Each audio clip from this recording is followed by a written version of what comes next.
Views expressed on this program are those of the hosts, guests, and callers, and are not necessarily those of this station, its management, or other advertisers.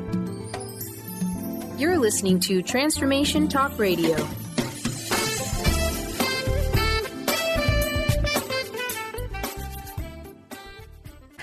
Moms, are you ready to become enlightened, empowered, and stress-free? Well, get ready because you are about to tune into vibrant, powerful moms helping everyday women create an extraordinary life with Debbie Pokornik. Each week, Debbie discusses topics to help you become self-aware, inspired, and on track to create the life you crave. It's time to stop settling and start thriving. And it all begins now on Transformation Talk Radio.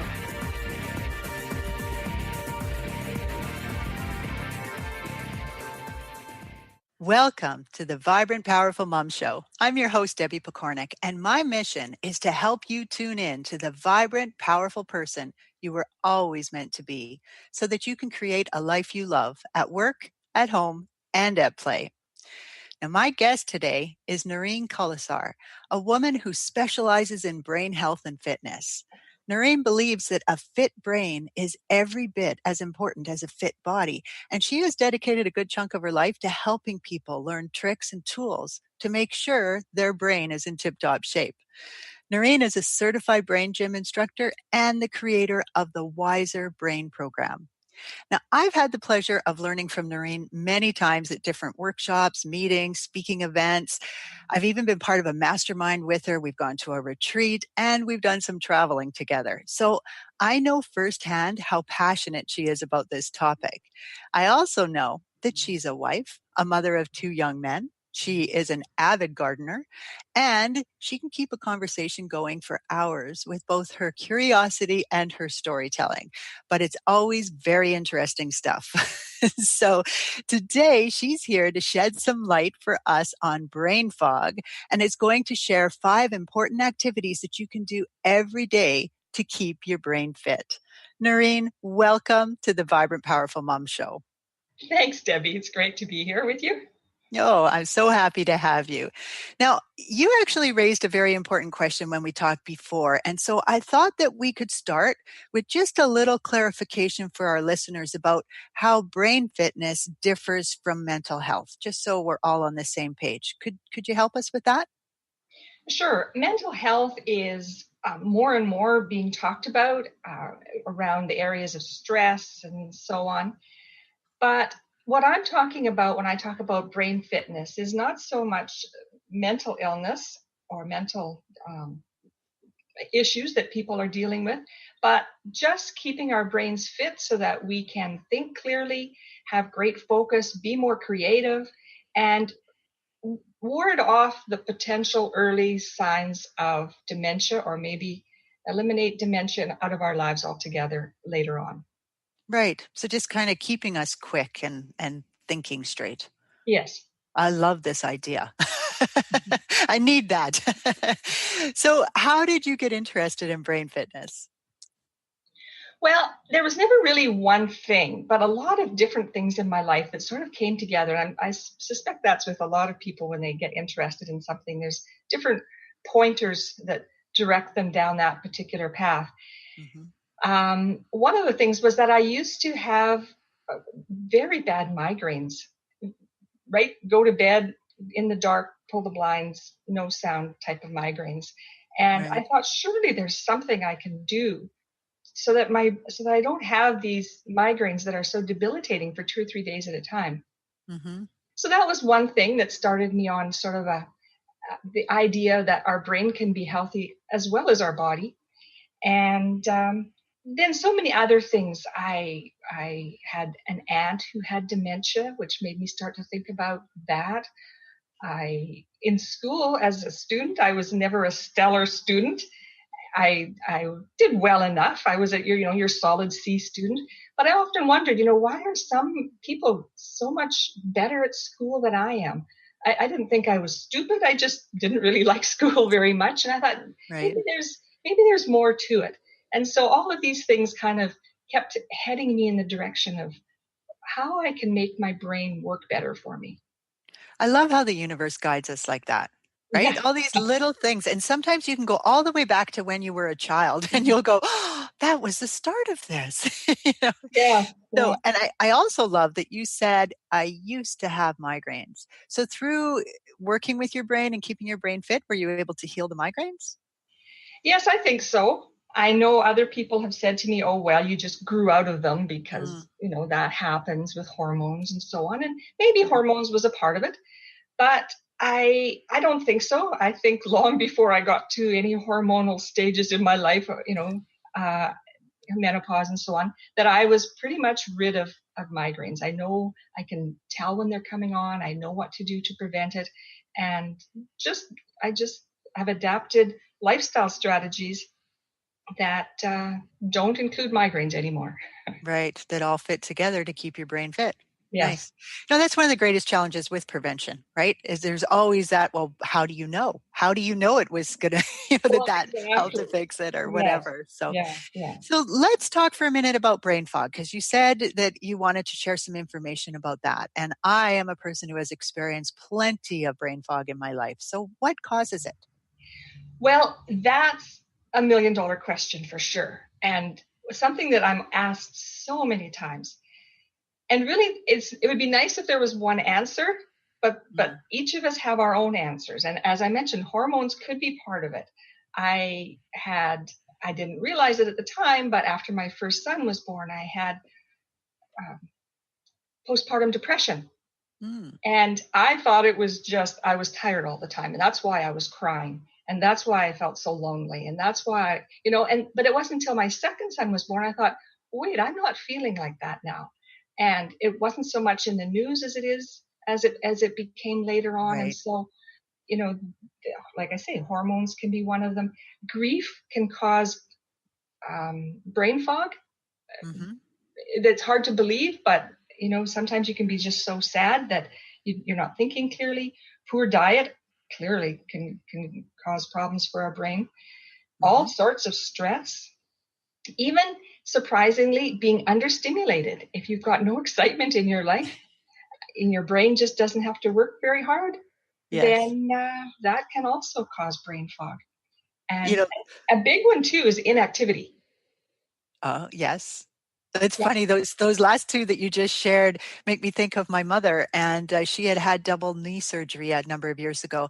And after the surgery, it was really tough for her recovering from it, and so she wasn't able to do much.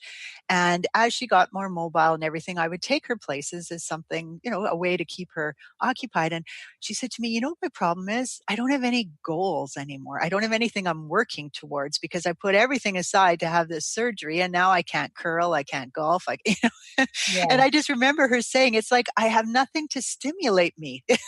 Yes, So, yeah, exactly. That's a yeah, really good example of yeah. how when we don't have things to occupy our mind just stops thinking clearly. Yeah, very, very true. And certainly food has been an issue for me, but I mean, I have quite a healthy diet, but it turns out if you have sensitivities to food, that particular food can create foggy brain as well. So, Yes, exactly. That's certainly on the list of things is food yeah, sensitivities and extreme allergies as well. But yes, even not to that extreme, just sensitivities can cause us to not think clearly. yes. So now I want to bring this back into in all the years that I have known you now, you have taught different tools at different events, whether it was your own workshop or, whether you were at one of the meetings I was at and you did tools. And what I found even there was that those tools helped me if I was having a foggy day or just wasn't thinking as clearly as I'd like to be thinking because I was going to be getting up and speaking soon, and I was nervous. They really helped me. So I'm wondering if you could share a tool right now with our listeners. I know we're on the radio, so it makes it a lot harder because people can't see you, but a tool that parents could use or they could use for themselves or they could use with their kids or whatever. Do you have a tool you could share? Sure. One of the things that comes from the Brain Gym program, and it's really one of my favorite activities in Brain Gym, is they call it a cross crawl, but Okay. it's it comes back to the premise that the more we move our body, the more we're stimulating our brain. And so really movement is one of the most important things that we can do to keep our brains fit. And this particular activity is engaging an interesting concept about our brain, in that the left side of our left brain hemisphere is in charge of the right side of our body, and our right brain hemisphere is in charge of our left side of our body. So in order to engage our hemispheres, in order to activate our entire brain, we do an activity called a cross crawl. And it's very simple. It can be done standing or sitting. Okay. I'm going to try to do it sitting. So I'm going to try to follow along. I'll let you know if I have questions. All right. And sitting is good for people with poor balance, or sometimes little kids. It's easier for them to sit, but little kids can do it standing as well. So take your right hand and put it on your left knee. Okay. And then come back to center, and then take your hand off, and then take your left hand and put it on your right knee. Okay. And then take it off, and you just can do that back and forth. And the object of this, suppose you're doing it standing, you put your elbow on your knee instead of your hand. I think it would be kind of hard to do your elbow when you're sitting. But, actually, I can. Okay, all right, good. I'm doing it. Yeah. So, and if you're standing, you can put your right elbow on your left knee, and then switch and put your left elbow on your right knee. And as you're doing it, of course, you're lifting your foot off the floor so that you're bringing your opposite knee and elbow together to touch. Okay. See, I wasn't doing that. I wasn't lifting my leg. Well, when you're sitting, you don't necessarily need to, but you can lift it slightly off the floor, just so that you're activating the muscles in each leg as well as each arm. Right. So you're really capitalizing on that movement. Yes. And the point is to do it slowly and thoughtfully. It's not an exercise it's a slow, methodical movement, so that we're engaging our brain. And sometimes doing activities slowly is harder than doing it quickly, because it requires us to be engaged with our brain and not just get into a momentum of doing it. Yeah, you're right. And I was going faster as I did it. Yeah. So I have a slight memory of this. I don't know if it's the same one or not, but then did we do our shoulders maybe too? Yeah. So, when I'm running courses, then just to make it more fun, I mix it all up. And sometimes I get them to put their right hand on their left shoulder and their left hand on their right hip, or, just to kind of, you can do shoulders and then you can do your hips. And then what's interesting is sometimes I get them to do, those are sort of like when you think of it as our large muscles. If you move it down into our small muscles, and then put one finger on your chin and the opposite hand on your cheek, and then switch. And some people find that more difficult because it's using our fine motor skills rather than our large muscles. Try putting your left hand on your right cheek, and then your right hand on your left ear. Oh, I can't. I have a headset on, but I tried.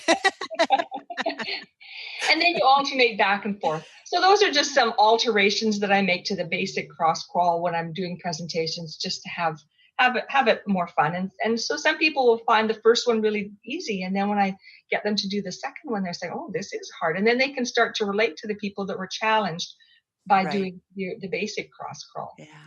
What an awesome tip. I mean, I could see you're sitting in a meeting and you're having trouble focusing on what the people are saying or whatever. You could start to slowly do this just as you're sitting there, putting your hands opposite knees, right? I could see this being a great game with the kids, where you mimic whatever mommy's doing and playing a game and moving it all around. But now you're doing it consciously. Now you're doing it knowing that that's actually activating the different sides of the brain.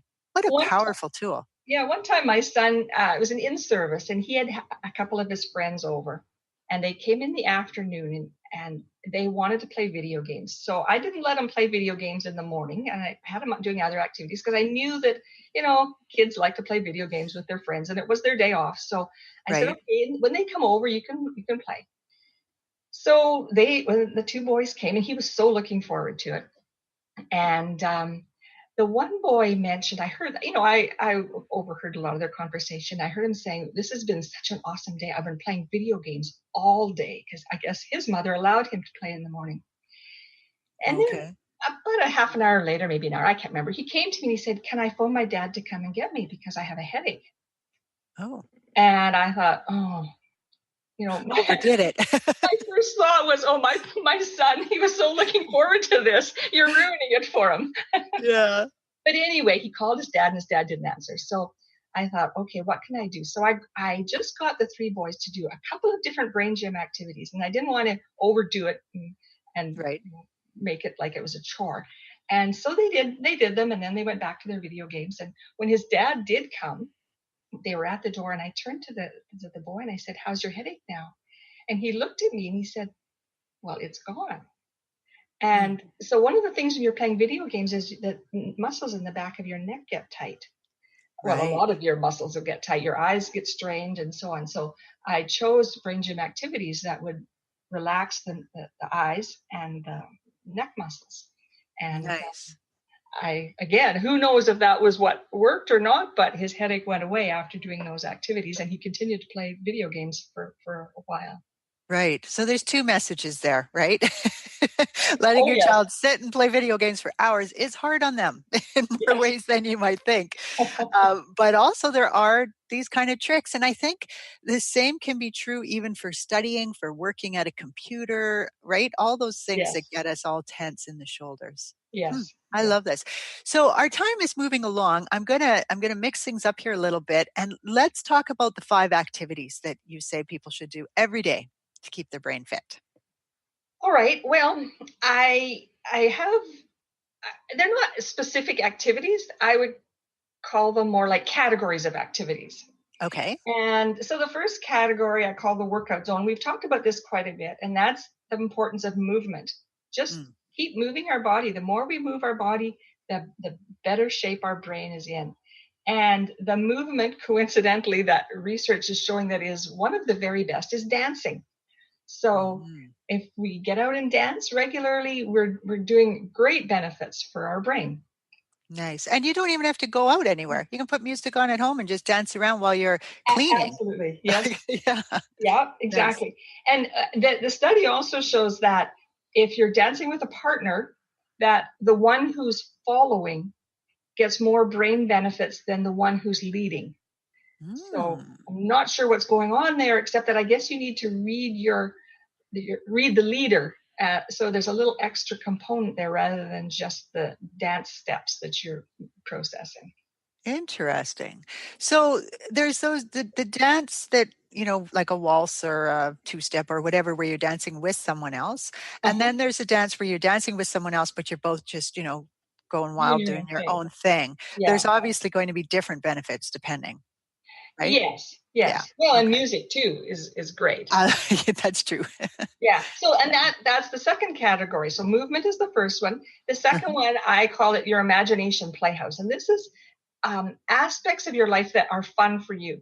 And it's hard to categorize this because what's fun for you might not be fun for me. But some of the things are music for sure. Laughter is shown to be so beneficial for our brain. Yes. Things like unstructured play. Now, another interesting story is of a study. This was done in New Zealand, and they were comparing recess times with phys ed class and how the children were when they came back to class following each of these. And what they found was that phys ed class did not have the same benefits that recess did. And the difference is that although they were moving in both cases, the recess was totally unstructured. Children could choose what they wanted to do, and they could use their imagination, whereas phys ed class is just another class for some children, that they have to follow instructions and do what they're told and play by the rules. And so they're giving the physical activity, which is good. I'm not saying that's not, but as far as the brain health, the recess was better. So we need, and again, when you take it back to us as adults, what do we need? We need vacation time. We need to take a break. We need coffee breaks, stuff like that. Absolutely. Like some structure is good, but some play, as in unstructured play, is very important too. And I actually find that to be a challenge for a lot of parents where their child just wants to play and they want to be logical. And well, you can't, if you can't play the game that way. And it's like, why not? Yeah, why can't we just do whatever when sure. we're Who playing it? says that the dinosaur can't drive the tractor? Yeah, exactly. Exactly. So, I think that is such an important category for sure. Well, both of them. So far, both of them are like right up there in my list of things. Yes, yes. Well, and then the third one is, I call this one Serenity Island. And Mm, this is where we go to calm our brain down. And again, there's a big list of things we could do. Some very important ones are things like deep breathing, um, learning to find gratitude, um, just reducing stress in wherever we can. right. Getting a good night's sleep is another one. Yes. One of the things that I did when I went to college back in the day was I took a course in meditation. And at that time, it was kind of not as mainstream as it is now. But I have to say that was one of the best things I've ever done for myself in my entire life.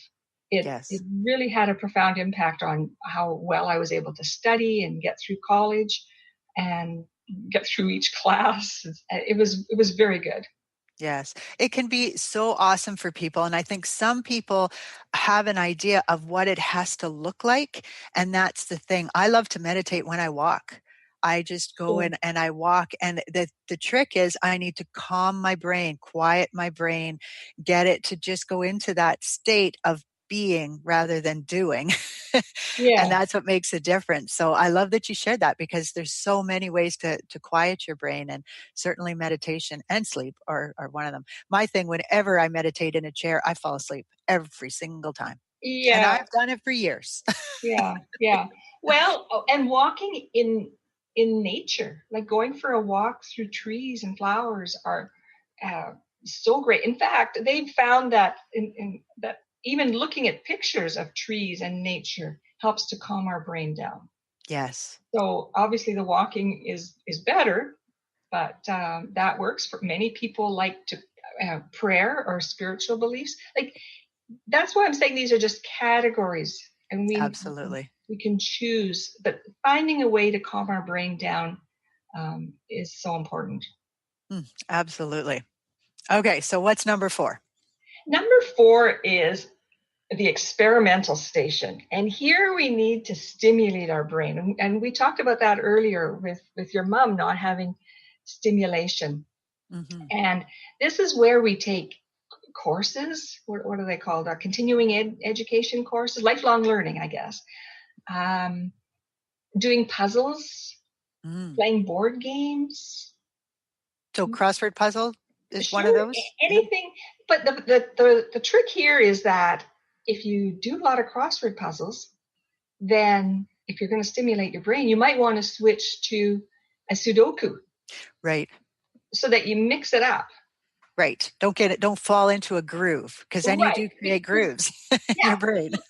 yeah. And I mean, you can still do them, but don't think that that's stimulating your brain anymore if it's now a habit or a routine. Or do you see what I'm saying? Absolutely. So like Jenga, where you're pulling out the little Yes. blocks and trying not to get the tower to fall, that's going to be different and stimulate you. You're right. Right. Nice. Yeah. Nice. And the other thing with this is sometimes stimulating all of our senses also Right. stimulates our brain. So go walk barefoot. And Yes. you can feel the grass on your feet. Oh, Or you are speaking my language. yeah. Yeah. All right. So let's give number 5 because we are almost out of time and I want to make sure they get all 5 of them. Okay. Well, 5 is the Royal Buffet. Mm, And this is really our diet. It's what we eat and what we don't eat that's important. So I'm a big believer in eating whole, unprocessed foods, avoiding chemicals. So, in other words, organic as much as possible. mm-hmm. Drinking enough water, eating, raw if we can. Fruits and veggies. Yeah, fruits and veggies, nuts and seeds, fish. The good fishes and so on. So That's pretty. What's good for our body is good for our brain for the most part when it comes to our diet. There are a few things that people recommend specifically for our brain, like walnuts are supposed to be very good, and avocado and blueberries. And so there's a few that stand out. But if you eat a good variety of fruits and vegetables and seeds and nuts and so on, you're probably going to hit all of those as well. Okay. So those are wonderful tips. And I hate to cut you off because this has been so fun, but it's also over. So you have a brain self-assessment quiz that our listeners can do to find out how fit their brain is. And I went and did it, and I love that it sent me information. It told me how I was doing, what more I could do, that kind of thing. And so you can go to mindstage.ca. And okay, Noreen, you have to help me out here. Click on the picture of Fook, Look, and Sao. So those are three Chinese wise men. So it's just little statues of three figurines of Chinese, Chinese wise men. Awesome. So they're in the top right-hand corner of the page, of the welcome page, and you can find this quiz there. And that's a great way to get in touch with Noreen and find out how your brain is doing at the same time. Noreen, thank you so very much for coming on the show today. I really appreciate your sharing your time and your wisdom with us. And I know people got a lot of wonderful information and tips and things they can try from it. So thank you very, very much. Thank you. It was fun. Oh, good. And a big thank you to you, my listeners. I appreciate each and every one of you. With much respect for you and the journey you are on, this is Debbie Pokornik and her guest, Noreen Kolesar, wishing you a vibrant and powerful day. You've been listening to Vibrant, Powerful Moms with host Debbie Pokornik. If you've enjoyed this show, please give us a shout out and leave us a positive review. To find out more about Debbie and her sisterhood of vibrant, powerful moms, visit empoweringenergy.com. That's empowering with letters NRG.com.